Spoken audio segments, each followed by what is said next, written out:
Good evening. Let's pray. Lord, on behalf of the Edgewood Academy class of 2017, we come to you on this joyous day with our hearts lifted to you. We are confident that you have loved us. We ask that you energize the celebration so that each of us feels the significance of this important milestone. Lord, we are here today filled with gratitude. We are grateful for the constant support and love of our families. We are grateful for the lifelong friendships we have formed and that have formed us. We are grateful for the faculty, staff, and administration who have challenged and inspired us to learn, to love, and to serve. We are a class of many God-given talents and achievements, all of which could not be possible without the influence of our family, coaches, and all those who have shaped our lives along the way. A simple thank you just doesn't seem to adequately express our gratitude. As each name is read aloud tonight, I ask you to magnify your blessings on each unique student. As they walk proudly across this stage, I ask to guide their steps towards your destination. Help us to appreciate each member of our Edgewood Academy family. We recognize these diplomas are both a reward for hard work and a burden of responsibility. As this chapter on our lives closes, so a new one begins. Today, we also pray for tomorrow. This graduation opens another door to another time. As you have led in the past, lead us now into the future, never forgetting that the past is our lesson, the present is our gift, and the future is our motivation. Give us focus and clarity and a calling from you to understand our purpose and the courage to respond and step forward this purpose. Lord, as we leave the comfort of Edgewood Academy, I ask you to help us retain the confidence that your love will always be with us. Help us to maintain the desire for your love as we continue to be women and men for others. Father, help us not look forward in fear to the changes in life, rather may we look to the future with hope. On behalf of my class, I ask these things in the name of Jesus Christ our Lord. Amen.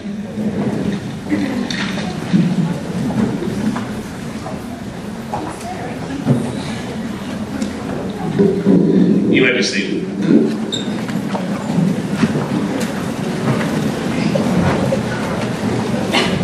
Katie Jo thought she had taken her last exam until she had to get the microphone to work. Did a fabulous job, Katie Jo.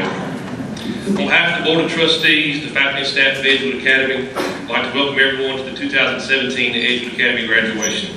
It's an honor and a privilege to speak to you and to speak to our class tonight. C.S. Lewis once said, "There are far, far better things ahead than any that we leave behind." Seniors, tonight is not about me. It's not about our teachers and staff. It's not about our Board of Trustees. And sorry, folks, it's not about your parents and your grandparents. Tonight, seniors, is about you. It's about what you've accomplished. It's about what you will accomplish. That will always be. You're the class of 2017 for Edgewood Academy. That will never change. I look forward, and you look forward, to better things ahead, certainly not things left behind. H. Jackson Brown Jr. was quoted as saying, "Every person you meet knows something that you don't. Listen to them." Seniors, what have you learned? Have you learned academic values that will help you throughout college? Have you learned spiritual lessons that will draw you closer to God? Has Edgewood prepared for you for life after Edgewood? I feel confident the answer to these three questions is a definitive yes. Now let me tell you what I learned from you guys this year. I learned that 16 seniors decided to stay the course regardless of the outside influences. I learned that 40% of this senior class scored higher than a 26 on the ACT. I learned this senior class would rather go kayaking than go to Birmingham and eat a Cheesecake Factory. But most of all, I learned that character and integrity are not measured by numbers. To the class of 2017, thank you for teaching me. A wise man once said, "Good judgment comes from experience, and experience, well, that comes from poor judgment." To the class of 2017, all of us have used poor judgment at some point in our life. Your judgment causes you to make a decision, and your decisions have outcomes. And fortunately and unfortunately, those outcomes have consequences. Remember, at Baccalaureate, Pastor Mullins challenged you. He said God has a plan for each one of you in each one of your lives. And he challenged us to be like Benaiah and chase the lion. If I could give you one piece of personal advice, I would quote the lyrics in a popular song It's actually written by Lori McKenna. Hear the words. Don't expect a free ride from no one. Don't hold a grudge or a chip, and here's why. Bitterness keeps you from flying. Always stay humble and kind. Don't take for granted the love this life gives you. When you get where you're going, don't forget to turn back around. Help the next one in line. Always stay humble and kind. Hold the door, say please, say thank you. Don't steal, don't cheat, don't lie. I know you got mountains to climb, but always stay humble and kind. To the class of 2017, always stay humble and kind. Thank you.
Trust me, I am not going to sing.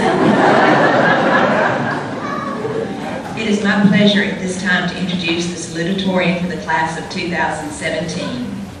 Katie Hansen is the daughter of Clint and Liz Hansen of Prattville, Alabama. She has been a student at Edgewood Academy for 7 years and is a member of the Beta Club, National Honor Society, and Spanish National Honor Society. Kevie is a four-sport athlete and has won numerous athletic and academic awards. She will be attending Troy University in the fall, where she will major in criminal justice with a minor in digital forensics. After receiving her degree, Kevie plans to attend law school and become a child advocacy attorney. Ladies and gentlemen, Ms. Kevie Hansen.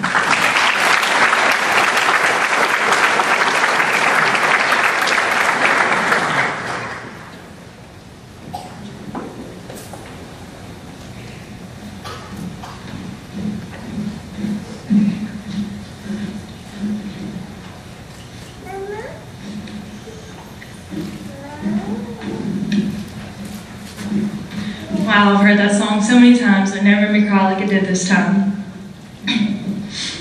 Mr. Welch, Ms. Montgomery, Edgewood board members, faculty, honored guests, parents, and friends. Welcome to the 2017 Edgewood Academy Commencement Ceremony. I am Kevie Hansen, and it is with great honor that I stand before you as my class's salutatorian. A while back, I decided to do some quick research on the internet about what to say in my speech.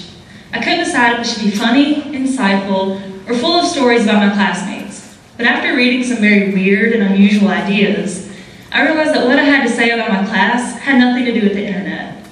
Mama, Mopsy, Nay, Miss Jody, Miss Kelly, and anyone else that's prone to crying, now's the time to pull out the tissue. I want to apologize to my class before I begin, because I know you're all thinking, we have to listen to her again. I promise to keep it short as long as everyone will bear with me if I start getting emotional. When I think of this class, one word comes to mind: family. As a whole, we've been through more than any other class at Edgewood, and through all the tough times we've been there for each other. I know we get on each other's nerves like brothers and sisters, but there's no doubt in my mind, when it comes down to it, we'd all have each other's back. I've seen it firsthand. I'm not a 13-year senior like Blake, D-Mac, or Katie Jo. I came from Prattville in the 6th grade. My two older brothers had been here for a couple of years, and it already felt like home to me. I remember testing and being introduced to my class. I didn't know a single soul in there. All the kids I played with at football games were either older or younger than me. It was a scary feeling, but y'all accepted me, and it didn't take long before I fit right in with everyone. At that point, as a school, we'd already endured one heartbreak with the loss of Jacob Benton. Within 6 months, our small community was rocked again with the deaths of Mr. Jerome, John Mark Cosby's dad, and Mallory Garman. As students, we attended funerals 2 weeks in a row. I remember watching Miss Jamie speak at Mallory's funeral and wondering how in the world she could hold it together with such grace and dignity after losing her own son just a few short months before. Now that I'm older and having survived my own heartbreaks, I realize it was a strong sense of faith. But even as a 6th grader, it made an impression that has lasted all these years. The things you said about Mallory and the difference she made in the world left a mark on me, and I decided right then and there that's the type of person I wanted to be. Who knew at the time that this was preparing us for something even more personal? I'll never forget the phone call I got from DMAC on November 27, 2015. It changed my life forever. As a class, we were devastated, confused, hurt, but we were there for each other. It made us stronger and more aware of what was going on outside our own little bubbles. It was the start of new relationships, and it strengthened old ones. Miss Jill, thank you for helping us. Even through your grief, you've never hesitated if we needed support dealing with our own pain. We'll never forget, and we'll never stop telling our own Sam stories. We love you very much. And Sam, buddy, you should be here. As if that wasn't enough, our friend and classmate lost his mother last year. Josh, she would always tell me you're the meanest out of the bunch, and I'd argue with him and tell her there's no way that sweet, quiet boy could be the meanest. You know she's up there yelling at the top of her lungs right now because she's so dang proud of you. At times, it felt like the punches would never stop, but we always picked ourselves up by the bootstraps and kept on going. That leads me to this past year. We lost half of our class to something that was out of our control. It was a horrible feeling. Some stayed when they could have left, and for others, leaving was never an option. Regardless, we had each other. And again, we dealt with it together, but it wasn't the same. It's been a rough year with even more losses. Matt, Katie, Joe, and I all lost people that were influential in our lives. I know my pops is watching. He's probably hollering right along with Miss Linda, and they all have the best seats in the house. Just when we thought we had been through everything, we lost someone else, Captain Ward. Most of you knew him as the policeman that directed traffic at school or the security man at football games. He always spoke and asked how things were. He was one of the nicest people I've ever known and truly one of the good guys. I think we can all agree he'll be greatly missed around Edgewood. I believe Robert Schuller said it best. Tough times never last, but tough people do. My point with all of this is, these things have molded us into the soon-to-be graduates we are today. We've struggled, we've fought, we've cried, but through it all, we've grown and learned and loved. As we walk out of these doors tonight and move in different directions, if you don't remember anything else about me, know that you always have a friend to call whenever you need to talk, a shoulder to cry on, or just need to hear a familiar voice. I love all of you and thank you from the bottom of my heart. I'd like to wrap things up with 5 life lessons taken from books by Dr. Seuss. 1. Be yourself. Today you are you that is truer than true. There was no one alive who is youer than you. 2. Be original. Why fit in when you were born to stand out? 3. Be independent. You have brains in your head, you have feet in your shoes. You can steer yourself any direction you choose. 4. Be unique. Be who you are and say what you feel, because those who mind don't matter, and those who matter don't mind. 5. Be the difference. Today I shall behave as if this is the day I will be remembered. Who would have thought that everything we needed to know upon graduation was taught to us before we ever started school? Parents, family, friends, teachers, and administrators, I am happy to help present to you the amazing class of 2017. We have been molded and shaped by you and each other. Therefore, we now stand prepared, after years of hard work and dedication, to take on the world with all its challenges. Thank you all, once again, for being the example that has led us to this point. We will sincerely miss all the loving teachers and faculty, and will never forget the lessons you taught us, both inside and outside the classroom. Finally, thank you, class of 2017, my family, for all of the wonderful memories. Thank you.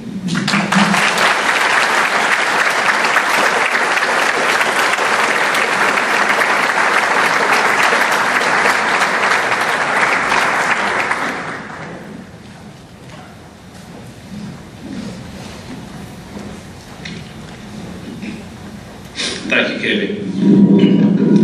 Edgewood Academy's 2017 valedictorian is Morgan Elizabeth Brown, where she has accumulated a perfect grade point average. She has been active in various clubs as well as a member of all of the honor societies and has served as class president 6 of the past 7 years. Morgan's future plans include majoring in criminal justice and minoring in psychology at Troy University, where she earned a Chancellor's Award for full tuition. She hopes to one day become a criminologist with the FBI. Ladies and gentlemen, Morgan Brown.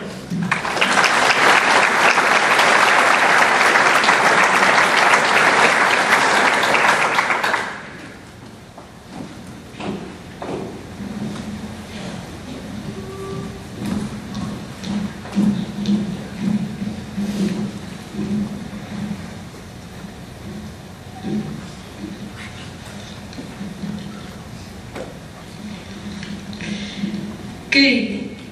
First and foremost, I want to thank our families for loving, encouraging, and providing our every need. We owe everything to you. Also, thank you to the faculty of Edgewood for guiding us and ensuring a safe and positive environment for learning over the years. I would like to take a moment to share the story of how I almost wasn't in a position to be speaking to you all tonight. No near-death experience, praise the Lord. No. I almost didn't make it here because I almost wasn't accepted as a student at Edgewood Academy. I came late one afternoon in the spring of my kindergarten year, 2005, to test for first grade admission. Prior to my testing appointment, my mom, knowing how timid I was and how I had suffered hearing problems in the past, thought the reading test might be given verbally and was concerned that I would misinterpret a question and risk missing it because I would be afraid to speak up. She told me to ask for clarification if I was in any way unsure of what I was being asked. The end of the day, bell rang, and the guidance counselor at the time walked me back into the office where my mom was waiting and simply said, she didn't pass the reading section, but she can retake it later. And that was it. No further explanation, and we were sent on our way. It was a very quiet ride home. A couple of weeks later, Mom got a call from our guidance counselor to reschedule the reading test. At that time, she was informed that I hadn't technically failed it the first time, but simply hadn't finished it before the bell rang. She said because I had done extremely well on the math section, my learning aptitude was clearly there, and this is why I was being given a second chance on the reading portion. So thanks for passing down those math skills, Dad. I did retake the reading test and finished it, but it took me an extremely long time. I was accepted for admittance, but not long into my first grade year at EA, I began exhibiting increasing signs that something was off kilter. Shortly after, I was professionally diagnosed with OCD, obsessive compulsive disorder. Looking back on that reading test, my mom had advised a 6-year-old unknowingly with OCD to ask for clarification on questions. And that's exactly what I did, on every single question. Things could have gone very differently for me, but it was God's will that I attend Edgewood, and I'm eternally grateful for the path He laid out for me. So what prompted me to share this story? Living with OCD has been a struggle, a trial, and an obstacle for me. My fellow 2017 graduates, we've all faced trials and adversity. We've had to overcome bad teeth, breakups, grueling athletic practices followed by late-night essay writing for Miss Borowski, unwinnable debate sides for Coach Dubs, voice changes, feet outgrowing the rest of our bodies, bad attempts at makeup tutorials, sports injuries, diabetes, bullying, a huge reduction in class size mere weeks before the start of senior year, and the toughest of them all, the loss of one of our very own, Sam Johnson. James 1 verses 2 and 3 reads, "Consider it pure joy, my brothers and sisters, whenever you face trials of many kinds, because you know that the testing of your faith produces perseverance." We are here tonight in spite of and partially in thanks to our obstacles, because we have learned how to persevere. And the looming question now is, where do we go from here? We're about to transition from a small pond to an enormous ocean. But we need not fear, because a fish can only grow when its surroundings expand. As we embark on the next chapter of our lives, I feel led to speak of a few philosophies in which I have come to strongly believe, and it is my sincere hope that you will be inspired after hearing them. Firstly, don't ever base your self-worth on the opinions of others.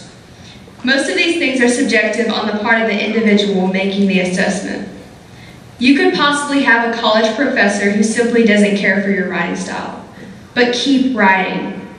Many best-selling authors face numerous rejections before they get their first book deal.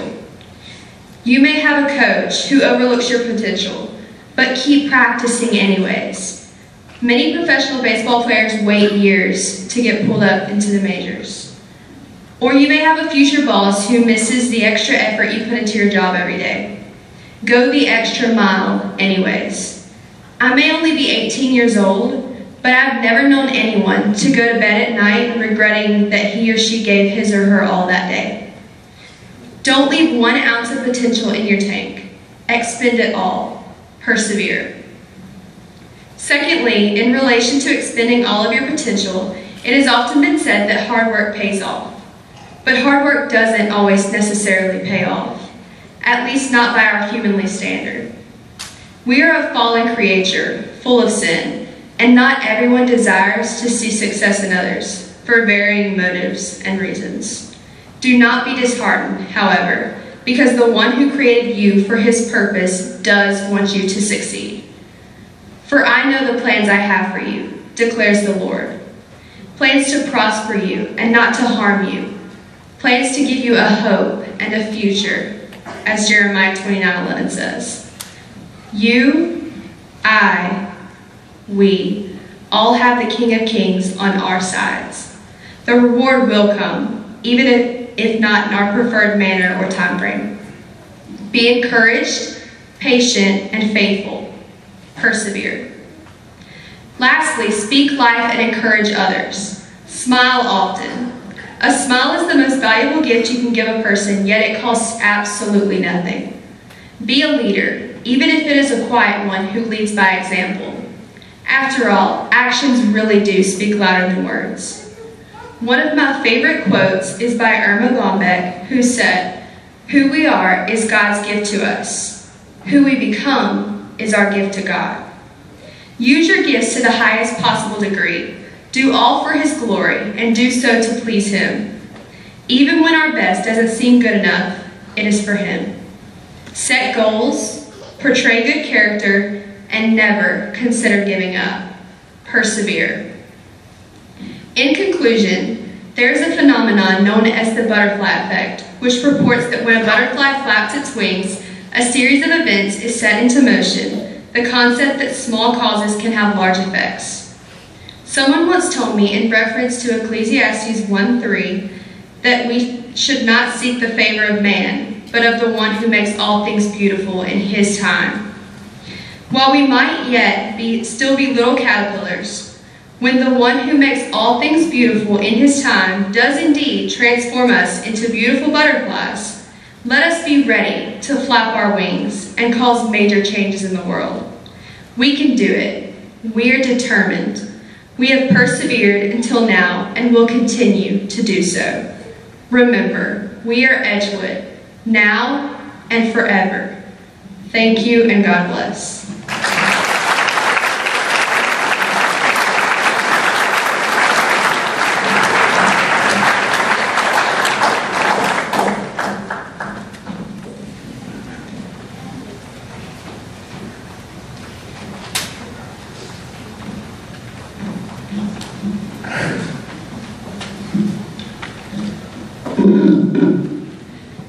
At this time, we will announce all of the scholarships for the class of 2017. When I call your name, please stand.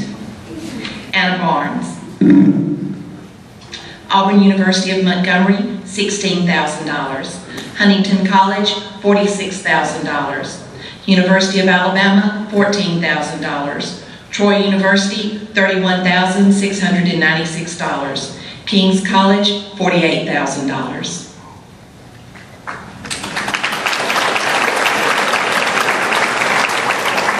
Clayton Brown. Auburn University Montgomery, $25,000. Huntington College, $43,000. Troy University, $20,000. Auburn University, $12,500. Faulkner, $96,000. University of Alabama at Birmingham, $10,500.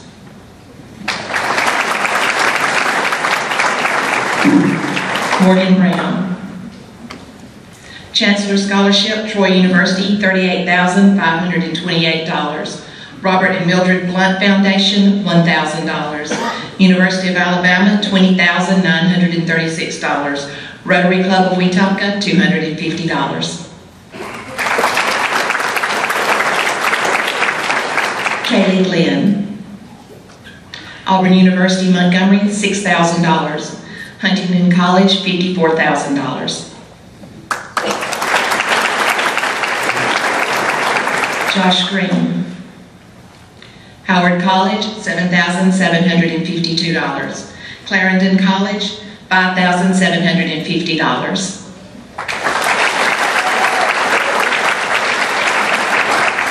Kevy Hansen.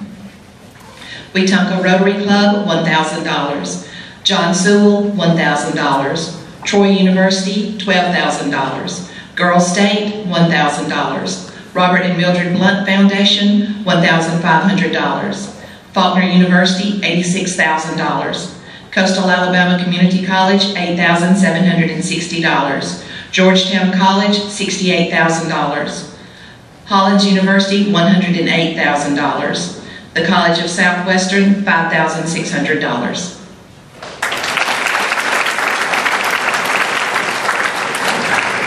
Avery Johnson. Auburn University of Montgomery, $4,000. Troy University Robert and Mildred Blunt Foundation, $1,000.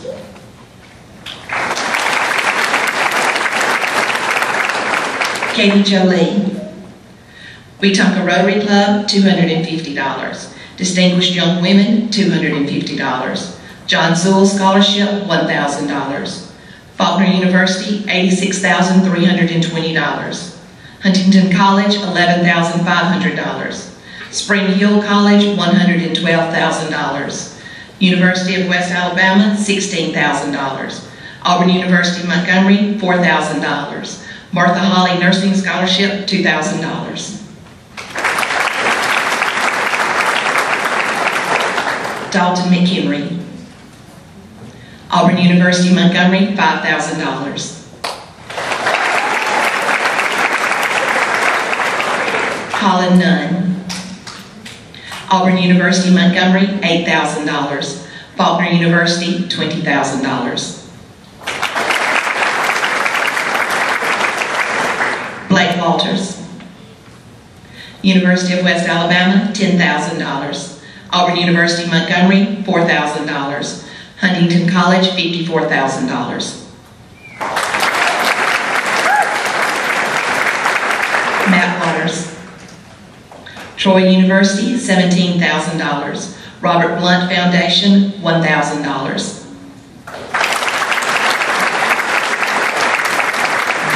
For a grand total for a class of only 16 students, $1,145,000.92.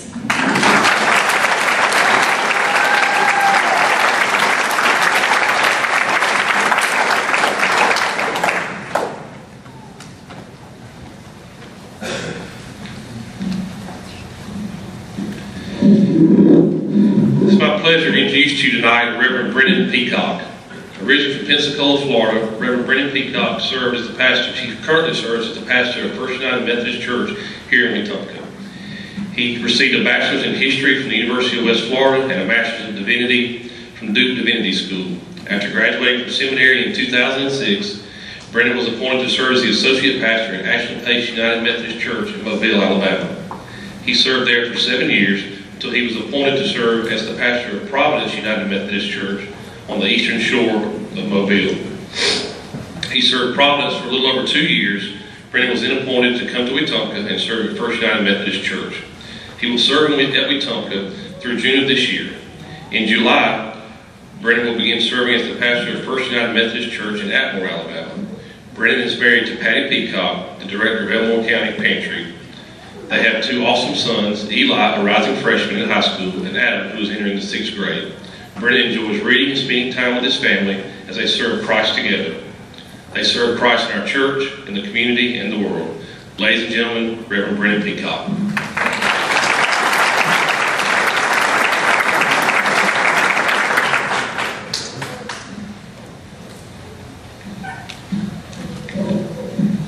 They specifically told me they didn't care how long I talked. Y'all may wish they didn't fix the microphone. But honestly, based on the stories that we've simply grasped a few moments of tonight, there's nothing that I can say that is going to be more meaningful in the course of these 15 minutes that we have together than you have learned together over the course of your time. Over the course of your time at Edgewood, you have learned far more than your grades reflect. You have learned far more than your transcript will reflect. You have come to rely on each other in ways that perhaps I think even now you don't fully grasp.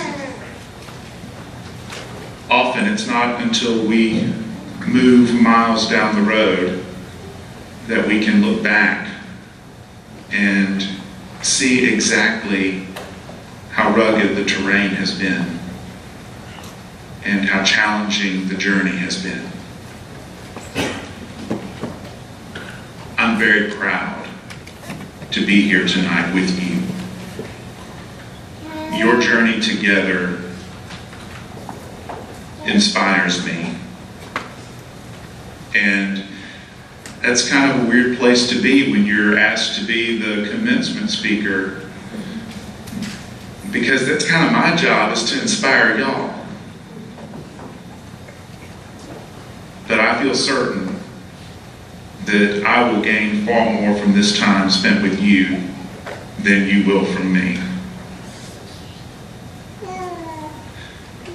There is in our culture, in our society, in our, probably it's just even just deep down in who we are, that we aspire for something called greatness.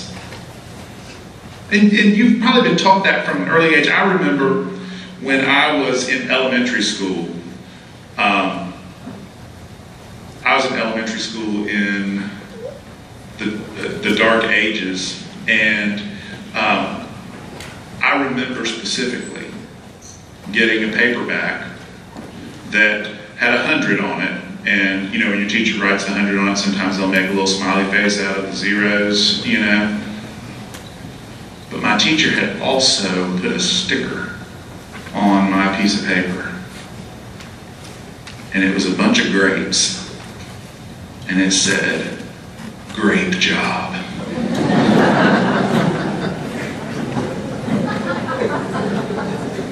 And this was the 1980s. And so, if you scratched that sticker, it smelled purple. It really didn't even smell like grapes, but it smelled like something. That was important in the 80s, to have stuff smell like stuff. Your parents probably know these things. Y'all remember the markers? And you had those markers and you pop the lid off of it and they smelled orange or yellow, but I digress. That sticker on my paper inspired me. It made me want to do a great job all the time. And I began to aspire for something like greatness. But as I worked and tried to figure out what that was, what does it mean to be great?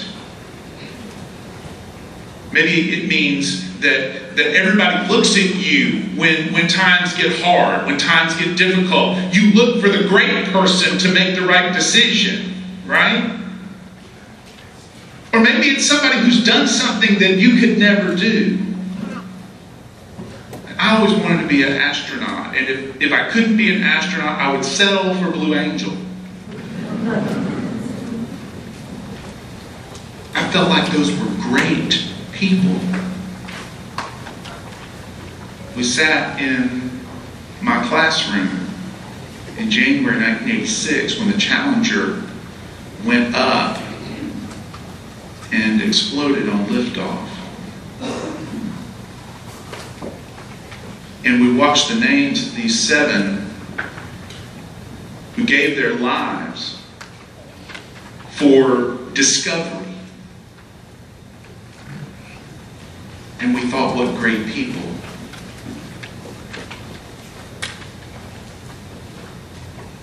And finally in seminary, we had a class on leadership. And one of the books that they gave out was a book by a fellow named Jim Collins. And the book is called From Good to Great. And I opened it up and I started reading, and this is the very first sentence in that book. Good is the enemy of great.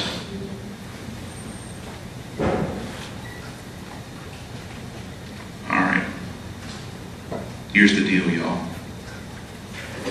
Anybody ever gives you that book, put it on the shelf, Let it look pretty. Good and great aren't enemies. Do y'all remember when you found out a tomato was a fruit? Do you remember that? That moment when everything that you thought made sense just didn't make sense anymore? You found out that this thing that goes in your salad actually belongs over here with dessert, because it's fruit.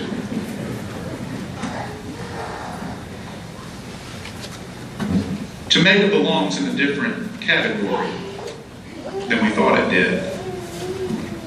Well, great belongs in a different category than we think it does, and good belongs in a different category than great. Good and great are not talking about the same thing. Great is about power, it's about status, it's about perhaps ability. It's about wealth sometimes. It's about stature. But there is no moral component to greatness. Broken people, evil people can be great if they have power, and if they have authority, and if they have status.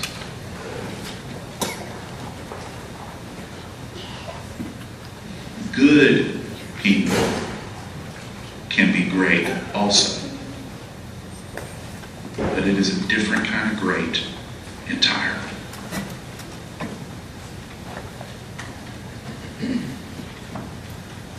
There was a church in a place called Galatia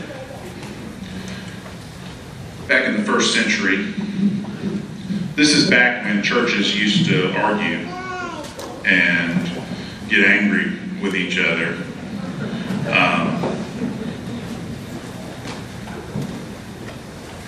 It's Galatians chapter 5. And the church at Galatia was messed up. They didn't get along. They didn't like each other. They were pulled in a bunch of different directions. They thought that maybe they had to become really, really Jewish, or they didn't have to do anything about their relationship with God. And so the Apostle Paul wrote a letter to them. And I hope you can hear this well. Because the Apostle Paul writes in his letter that there's all kinds of brokenness in the world around you. And y'all know that. You know that this world is not a perfect place. You know that this life that we lead is overcome sometimes by broken desires.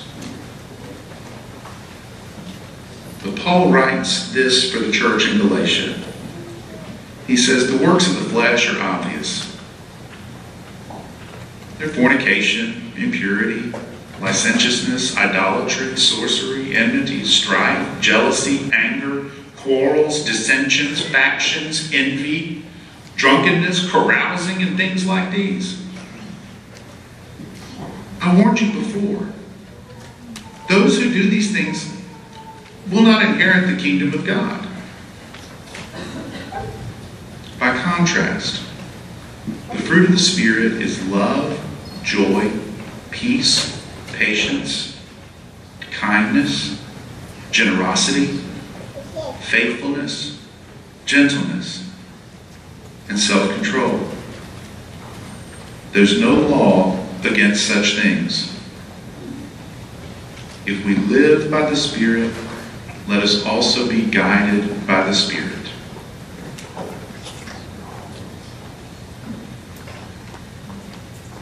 These are the things that allow us to work toward being good. And when we master these things, the greatness doesn't matter.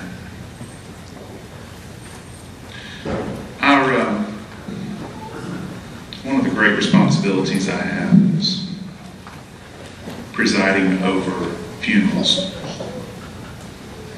It's a responsibility that is filled with privilege. It is filled with fear. It is filled with sadness, and it is filled with joy.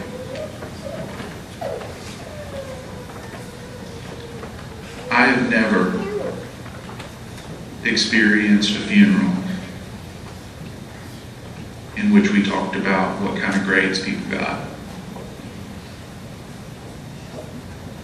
Never. We've never talked about what kind of status they had. Never talked about how much money they had.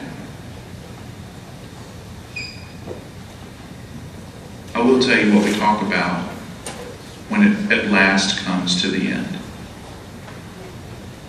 We talk about how much people were loved and how well they loved others. We talked about how generous they were, how kind they were, how much people relied on them, trusted them, how much they invested in other people.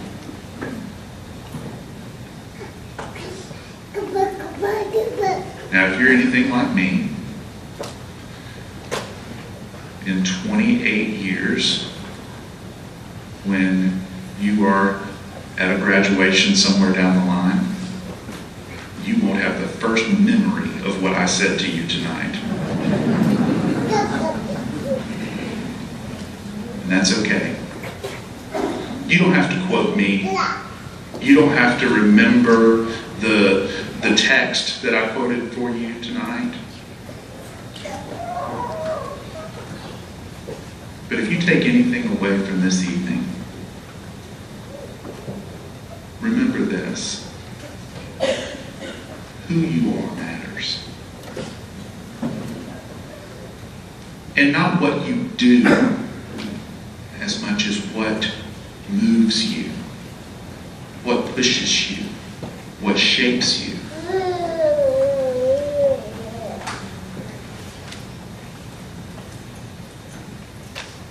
You're called from this place. You're going to get a diploma here in just a little bit. I checked, I think they're in there. They're going to shake your hand. They're going to hug you. And the world gets a lot bigger. But your experience together has prepared you in a unique way for a big world. You can take those steps out past these doors and into the life ahead of you with confidence and with gratitude because you've been tested. And not just those tests that your teachers grade and put on your report card. Your hearts have been tested. Your integrity's been tested. Your spirit's been tested. And I can see looking at you here, hearing from you, you've passed with flying colors. The world needs to hear from you. But it doesn't need to hear your greatness. The world needs to know your goodness. The world needs to know your patience, your kindness, your peacefulness, your generosity, your self-control, and your love. Your love for each other, and your love for Christ, and your love for what has yet to be. It's coming. I'm proud of each and every one of you. Go be good.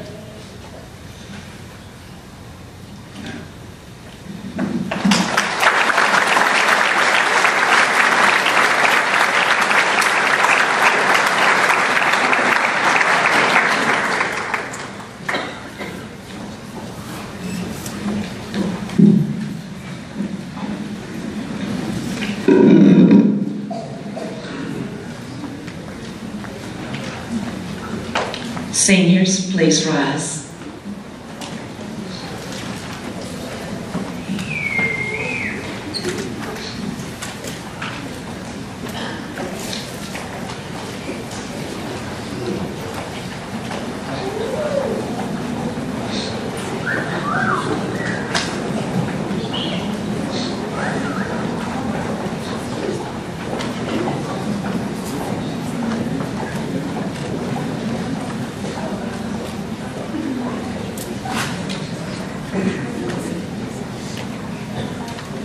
Anna Catherine Barnes.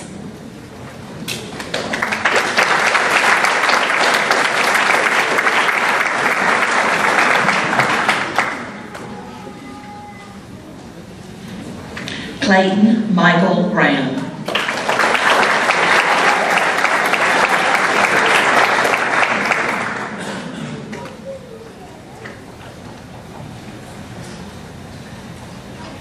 Morgan Elizabeth Brown.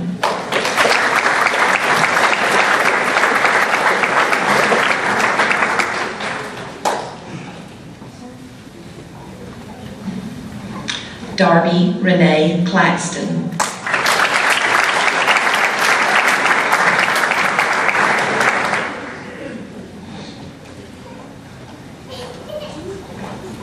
Caitlin Elizabeth Downing.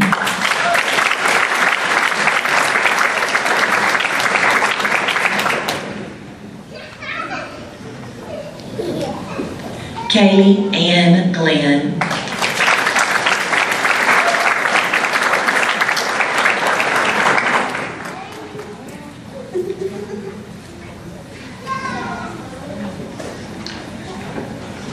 Joshua David Green.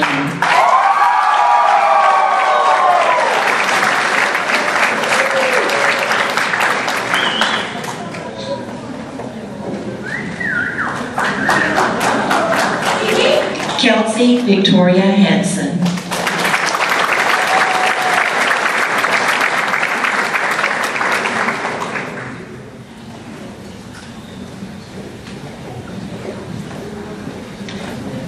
Avery Ann Johnston.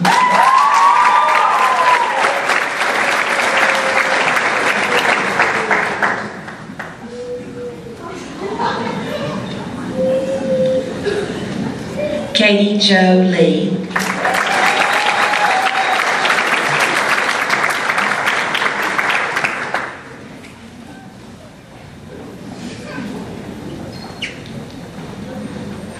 Laura Ann Madison.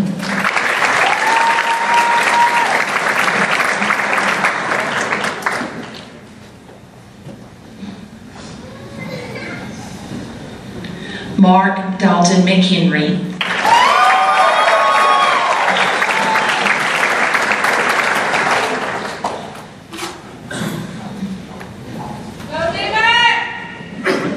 Colin James Nunn.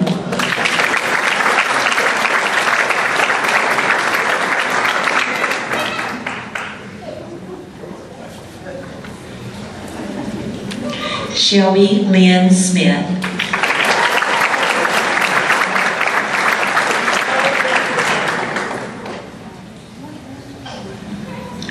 Joshua Blake Walters.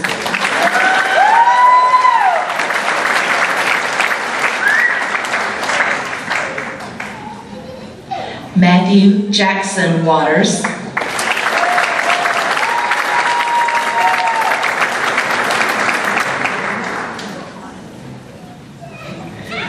And Edgewood Academy's first honorary graduate, Miss Piper Lou Waters.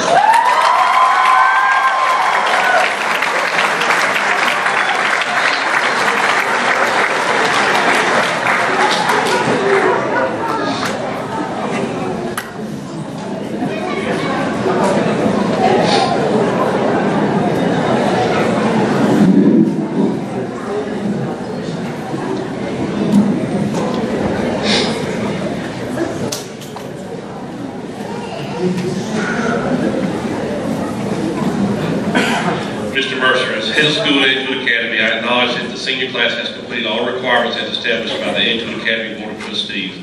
I I request that they be recognized as the Edgewood Academy graduating class of 2017. As chairman of the board, I hereby recognize that the class of 2017 has completed all requirements as established by the Edgewood Academy Board of Trustees. Thank you. Graduates, please stand. You may now move your tassels.